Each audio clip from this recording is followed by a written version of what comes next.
we have a missing person. 21-year-old Bethany Decker. Search warrants, and it says suspicion of murder. They want to search the home where the boyfriend is living with his mother. They want to search the Facebook page, cell phones, computers, joint bank account between Bethany and her husband. We know that she's 5 months pregnant. We know now. Okay, I'm putting together the timeline here, and I see that she's last seen by husband and boyfriend January 29. Husband deploys from the airport February 2. 3 days later. She is not reported missing until Feb 19. Her family says when she was not at the airport to wave her husband goodbye, that was the first red flag. Okay, that was February 2nd. Mark Glass, they do not report her missing until February 19. I find that incredibly troubling. I do too. I can't imagine somebody being gone for that long and nobody paying attention or realizing that they're not there. You know, I'm starting to see Pat Brown's point, Rupa Mikulaneni. Tell me again what the family said as to why they didn't report her missing. I mean, the husband couldn't do it. He's in Afghanistan. Why were they sitting on their thumbs? Well, there are a couple of reasons. They've also said that she had just started university at George Mason, so they thought that she had been very busy with classes and that she was just out of touch for that reason. And then on top of that, they also believe that she had been in communication with her friends on Facebook. So the family actually told me today when I spoke to them that she was always in touch with somebody in her circle. It didn't always have to be a member of the family. It could also be a close friend, friends on Facebook, email, that sort of thing. Okay, and we don't know at this juncture, Mike Brooks, whether the husband knew, A, she was pregnant, B, it was or was not his baby, or C, that she was already missing when he deploys to Afghanistan. Exactly. But one of the things we have not been talking about or we haven't heard anything about, Nancy, is her cell phone. I hope law enforcement has gotten a subpoena to go and say, okay, was there any activity on her cell phone or anything, any other devices she has from the time that she was last seen to the second when her husband left till the day she was reported missing. But I still find it weird. She didn't even call her little baby, the parents, to find out how her baby was, and nobody thought that was odd? You know, to me, something's not fitting together. No. I must not be getting a clear picture of the family relations. Rupa, what do we know about the cell phone, her cell phone? Nancy, we don't know very much about that cell phone. What we have is what the police have released to us, which are the 5 search warrant affidavits, which do not discuss her cell phone records. They discuss the boyfriend's cell phone records. They discuss her Facebook account. They discuss the joint bank accounts between the husband and Decker. Hold on. That reminds me, I didn't get a clear answer from either you or Alexis on this. Why has the husband's Facebook account been seized?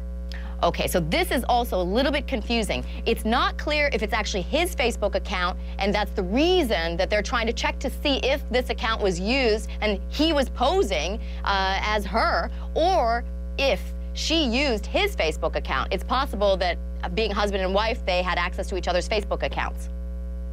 Okay, got it. Out to the lines. Nancy in Pennsylvania. Hi, Nancy. Oops, Mercedes in Michigan. Hi, yes. Mercedes. Hi, I'm glad you took my call. This has a lot of holes in it. And I'm wondering, it sure does. I'm wondering why when he's at the airport, or maybe some of her family, why didn't someone call her cell phone, or do you have a ping from anywhere that they did try to call her cell phone when he was being deployed if she didn't ever miss it before?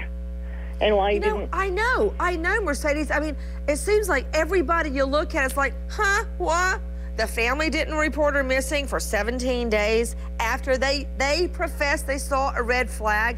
The husband says he doesn't know she's missing. The boyfriend moves out of the apartment they were sharing and moves home to his mother's. We know all that. Nobody knows anything. I'm sure police are having a very hard time getting any information. Back out to the lines to Chanel in Florida. Hi, Chanel. Hey, Nancy. I just want to say thank you. You're truly a divine intervention in this world of justice that we have. Thank you. However, 2 things. I want to know whether or not the husband knew that she was living with a boyfriend, and also is it probable that the 2 of them could have coerced something together. You know, since neither one of them can give a rock-solid alibi right now, I doubt you're the first one that has thought of that, but you're the first one that's verbalized it. Let's go out to you. Pat Brown, what do we know? What do we know about those questions? Well, I don't think we know very much about it at all. It's one of these big mysteries that who actually knew anything. But I say that the caller has a point. That could be another possibility. We can't ignore that. And I do want to bring up one point about this not seeing the baby. Not only did she not call, she only lived about 25 miles away. And when you have a child who's only a year and a half old, you want to see that child. So it seems very odd to me that her mother wouldn't be upset that she wasn't calling to find out how the child was doing, coming by, and that she wouldn't be on that phone to her. I don't care, you know, maybe she's calling lots of people, but I would be on the phone to her saying, where is she, where is she, where is she, and calling everybody to find out. I agree. Rupa, what about the question from Mercedes? Did they try to call her from the airport and say, hey, the plane's about to take off, where are you? Nancy, we don't know. I don't know the answer to that. Okay, Rupa, you know, instead of me asking you rapid fire, why don't you tell me what you do know? Here's what we do know. We know what's in the search warrant affidavits. We know that family has made statements to police which are in those affidavits. For example, family was told that that baby, the unborn baby that she was pregnant with, belonged to the boyfriend. The family was also told that the boyfriend was abusive and controlling. And we have examples of that behavior. For example, we know that he used to make Bethany take pictures of herself in certain locations whenever he was not around, and then SMS or text those photos to him so that he would know exactly where she was at every given moment.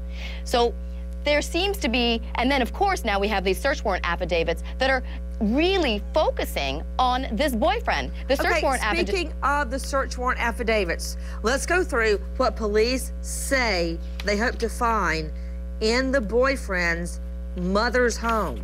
That's where the search warrant is assigned to, that address. What did they say, Rupa? Let's see a list. Right. The warrant seeks photos of Bethany, fingerprints, biological stains or fluids, trace evidence, records, receipts, weapons, notes, controlled substances, basically anything that could help find her. Have we gotten the return yet, Rupa? We don't know exactly what they took out yet, do we? We don't. Out to the lines to Melinda in West Virginia.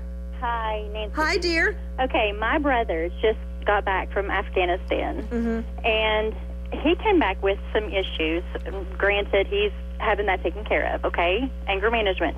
Okay, well, imagine this guy comes home, sees his wife with a little baby bump, and confronts her. And so she takes him to her boyfriend's, and perhaps they get into an altercation, and she gets into the middle of this somehow, maybe breaking it up or whatever, and something tragic happened.